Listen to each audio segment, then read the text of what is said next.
Bharat Ratna doctor Babasaheb आंबेडकरांनी 25 डिसेंबर 1927 रोजी मनुस्मृती या ग्रंथाचे जनसमुदायाच्या समक्ष जाहीररित्या दहन केले.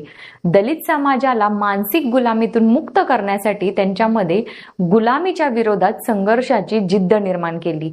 त्यासाठी त्यांनी 20 मार्च 1927 रोजी चवदार तळ्याचा सत्याग्रह केला. हा सत्याग्रह चवदार तळ्यातील पाणी पिण्यासाठी नव्हता. ज्या तलावात कुत्री, मांजरी, जनावरे पाणी पीत होती त्यांना पाणी पिण्याची बंदी नव्हती, परंतु माणसाला पाणी पिण्याची बंदी होती. म्हणूनच मानवी हक्काची प्रतिष्ठा स्थापन करण्यासाठी चवदार तळ्याचा सत्याग्रह केला होता. दलित समाजाला अशा अनेक धार्मिक समस्यांना तोंड द्यावे लागत होते असे आंबेडकरांचे मत झाले होते. त्यामुळेच आंबेडकरांनी मनुस्मृती ग्रंथ जाळण्याचे ठरवले. तत्पूर्वी आधीच्या शतकात राष्ट्रपिता ज्योतिराव फुलेंनी जाळून टाकावा मनुग्रंथ असे म्हटले होते. त्यामुळे मनुस्मृतीविषयी जाणून घेणं फार महत्त्वाचं आहे. या ग्रंथामध्ये इतके वादग्रस्त नमुने होते की शेवटी बाबासाहेबांनी ठरवले मनुस्मृती हा ग्रंथ जाळायचा. चला तर मग बघूयात ते नमुने कोणते होते. ज्या माणुसकीच्या शत्रूने म्हणजे मनूने, ती व्यक्ती असो, संस्था असो, मठ असो, ब्राह्मण किंवा क्षत्रिय असो, जी घाण पसरवली, ज्या नीच प्रवृत्तीने 85% स्त्री शूद्रांना जनावरांपेक्षा हीन वागणूक दिली, उच्च प्रतीची गुणवत्ता असतानाही शूद्रांना संपत्ती जमा करण्याचा अधिकार नाही, संडासला बसतानाही ब्राह्मण, क्षत्रिय, वैश्य आणि शूद्रांनी वेगवेगळ्या दिशांना तोंड करून बसावे, ब्राह्मणाचे नाव मंगलवाचक तर शूद्राचे नाव किळसवाने ठेवावे, स्त्री शूद्रांनी शिक्षण घेणे हा गुन्हा आहे, स्त्रियांना कधीही स्वातंत्र्य देऊ नये असल्या गलिच्छ विचारांची पोतडी म्हणजे मनुस्मृती. काय आहे मनुस्मृतीत ते पाहूया आपण. पहिलं म्हणजे व्याभिचार हा स्त्रियांचा स्वभाव आहे. दुसरं म्हणजे लग्नात वधूचे दान केले जाते, त्यामुळे ती पतीच्या मालकीची वस्तू असते हे तिने कायम ध्यानात ठेवावे.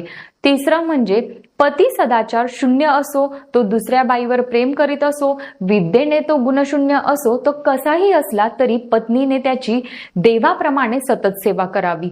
म्हणजे स्त्रिया सुंदर रूप पाहत नाहीत, त्यांना यौनादी वयाबद्दल आदर नसतो. पुरुष सुरूप की कुरूप कसाही असला तरी तो पुरुष आहे एवढ्याच कारणाने त्याचा भोग घेतात. पाचवं म्हणजे पुरुषाला पाहिल्याबरोबर संभोगाविषयी अभिलाषा उत्पन्न होणे हा स्त्रीचा स्वभाव असतो. त्या चंचल असतात, त्या स्वभावात स्नेहशून्य असतात. आणि सहावं म्हणजे नवऱ्याने बायको सोडली किंवा विकली तरी त्याची मालकी कायम राहते. यामधील काही मुद्दे असे होते की ज्याचा बापट शास्त्रींनी मराठीमध्ये पुढे अनुवाद दिला आहे. पहिलं म्हणजे सहज शृंगार चेष्टेने मोहित करून पुरुषास दूषित करणे हा स्त्रियांचा स्वभावच आहे. यास्तव ज्ञानी पुरुष स्त्रियांविषयी कधी बेसावध राहत नाही. दुसरं म्हणजे माता, बहीण व कन्या यांच्या बरोबरही पुरुषाने एकांतात बसू नये. तिसरं म्हणजे ज्यांना फक्त मुलीच झालेल्या असतील त्यांच्या मुलीशी लग्न करू नयेत. चौथं म्हणजे जिला भाऊ नसतील तिच्याशी शहाण्याने विवाह करू नये. पाचवं म्हणजे ज्या कुळामध्ये पिता पतीद्वारा स्त्रियांची पूजा होत असते तेथील देवता प्रसन्न होतात.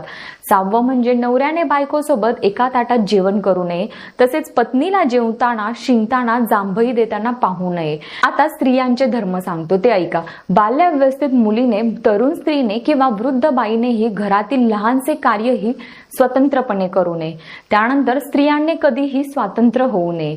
त्यानंतर पिता, पती, पुत्र यांच्या वेगळी राहणारी स्त्री दृष्ट झाल्यास आपल्या दोन्ही कुळास निंद्य करते. त्यानंतर आहे पती जरी विरुद्ध असला तरी स्त्रीने प्रसन्न मुद्रेने असावे, गृहकर्मामध्ये दक्ष घेऊन राहावे, घरातील सर्व भांडी तिने घासून पुसून स्वच्छ ठेवावीत. त्यानंतर आहे लग्नात वधूचे दान केले जाते, त्यामुळे ती पतीच्या मालकीची वस्तू आहे हे तिने कायम ध्यानात ठेवावे. त्यानंतरचा मुद्दा आहे पती सदाचार शून्य असो, तो दुसऱ्या बाईवर प्रेम करीत असो, विद्येने तो गुणशून्य असो, तो कसाही असला तरी पत्नीने त्याची देवाप्रमाणे सतत सेवा करावी. त्यानंतरचा मुद्दा आहे पतीची सेवा हेच पत्नीचे व्रत होय, तिचा यज्ञ होय, त्याच्या आज्ञेत राहणे हाच तिचा स्वर्ग होय. त्यानंतर आहे स्त्रियांनी पहिला पती वारला तर कधीही दुसरा नवरा करू नये.